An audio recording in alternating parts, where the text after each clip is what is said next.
औज़ुबिल्लाहिमिनश्शैतानिर्रजीम बिस्मिल्लाहिर्रहमानिर्रहीम अस्सलामु अलैकुम वरहमतुल्लाहि वबरकातुहू। आज हम लेक्चर 2 स्टार्ट कर रहे हैं कि डायरेक्टरीज़ के साथ हम किस तरह वर्क कर सकते हैं, वर्किंग विद डायरेक्टरीज़।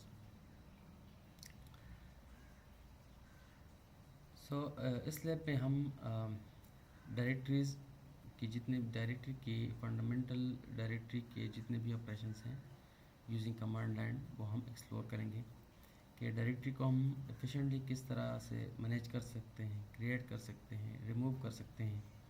ठीक है, इसके अलावा हम मूव कर सकते हैं, ठीक है, एक डायरेक्टरी को दूसरी डायरेक्टरी में। तो आसान अल्फाज में आप इधर हम इसको डायरेक्टरी कहते हैं और विंडोज़ में आप इसको फोल्डर्स कहते हैं। ठीक है, तो सबसे पहले हम डायरेक्टरी को क्रिएट करने के लिए MKDIR का कमांड जो है वो यूज़ करते हैं। ठीक है, MKDIR में लिखता हूँ कि माई न्यू डायरेक्टरी।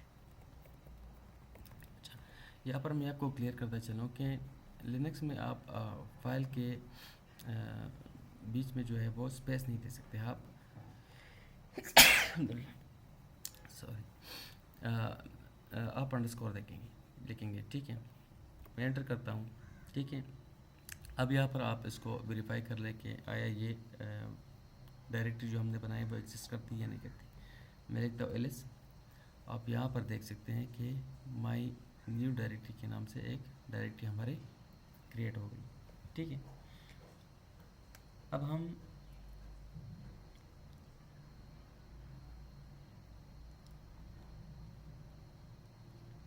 इसके अंदर एक नई डायरेक्टरी जो है वो क्रिएट करते हैं। ठीक है, तो डायरेक्टली हम यहाँ पर लिखेंगे MKDIR। ठीक है, हम माई न्यू डायरेक्टरी के अंदर दूसरी डायरेक्टरी क्रिएट करते हैं। हम लिखेंगे माई न्यू डायरेक्टरी,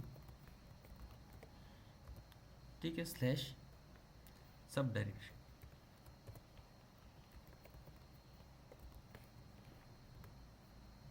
ठीक है, अब आप इसको कंफर्म कर ले, LS लिख लें।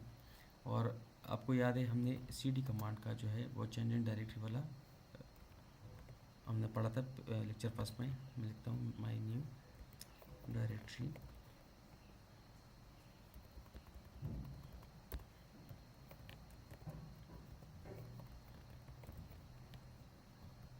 मैं यहाँ पर LS करता हूँ, तो आप देख सकते हैं कि सब डायरेक्टरी इसके अंदर एक फोल्डर आया है। ठीक है, अब मैं इसको यहाँ से बाहर जाता हूँ तो CD command space double dot dot हम लिखते हैं, हम वापस आ गए। ठीक है, इस तरह आपने देख लिया कि किस तरह हम जो है वो डायरेक्टरीज़ को क्रिएट करते हैं। अब हम डायरेक्टरी को रिमूव करते हैं। ठीक है, तो मैं वही कमांड दोबारा लेता हूँ, CD माई न्यू डायरेक्टरी, मैं LS करता हूँ। ठीक है, तो सब डायरेक्टरी आई है, तो मैं लिखता हूँ कि RMDIR।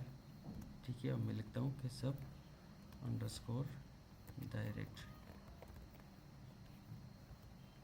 तो मैं LS करता हूँ, तो यहाँ पर आपको नज़र नहीं आएगा। ठीक है, अब मैं इसको दोबारा क्रिएट करता हूँ MKDIR। ठीक है, मैं लिखता हूँ कि सब डायरेक्टरी,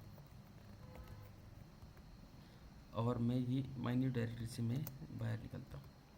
यहाँ पर मैंने माई न्यू डायरेक्टरी के नाम से, इसका मतलब ये है कि अब भी आपके पास जो है वो न्यू डायरेक्टरी के अंदर सब डायरेक्टरी है। तो अब इसको दोनों डायरेक्टरीज़ को एक साथ रिमूव करते हैं, तो इसके लिए हम कौन सा कमांड यूज़ करेंगे? इसके लिए हम लिखेंगे रिमूव DIR। ठीक है, इसके बाद हम -R लिखते हैं, और मैं लिखता हूँ कि माई न्यू अंडरस्कोर डायरेक्टरी।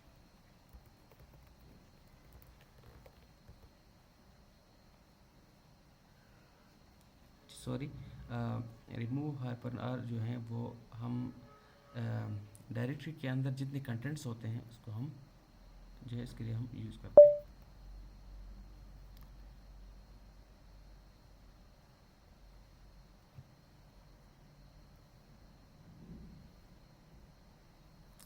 ठीक है, अच्छा, इसके बाद हम चलो आपने रिमूव डायरेक्टरी का जो है वो कमांड आपने लिख लिया कि रिमूव dir माई न्यू डायरेक्टरी।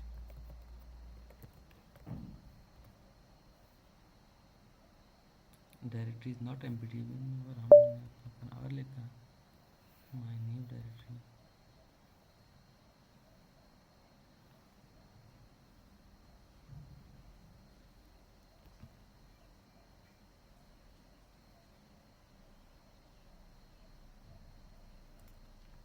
अच्छा, मैं लिखता हूँ कि C D my new directory, LS करता हूँ, इसको मैं रिमूव करता हूँ, remove dir S soft directory.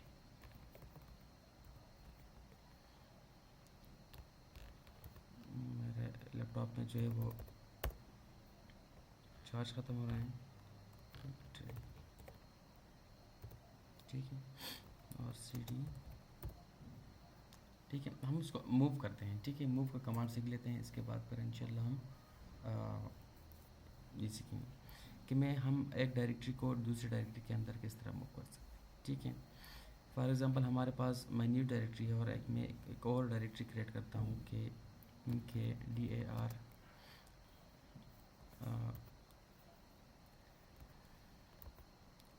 New directory 1 के नाम से, ठीक है, मैं एलएस करता हूँ, तो ये दोनों हमारे साथ आप देख सकते हैं कि एक न्यू डायरेक्टरी 1 है और एक माई न्यू डायरेक्टरी है। तो मैं माई न्यू डायरेक्टरी को न्यू डायरेक्टरी 1 में मूव करता हूँ, मैं लिखूँगा कि मूव, ठीक है, पहले मैं जो फाइल मूव करना चाहता हूँ उसका नाम लिखूँगा कि माई न्यू डायरेक्टरी, और जिस फोल्डर में हम इसको, जिस डायरेक्टरी में हम मूव करना चाहते हैं हम लिखेंगे न्यू डायरेक्टरी। आप एलएस कर लें तो यहाँ पर आपको माई न्यू डायरेक्टरी नज़र नहीं आएगा, ठीक है, और न्यू डायरेक्टरी 1 के अंदर उसको हमने देख दिया। तो मैं आप देख सकता हूँ कि C D new directory LS करता हूँ तो आप देख सकते हैं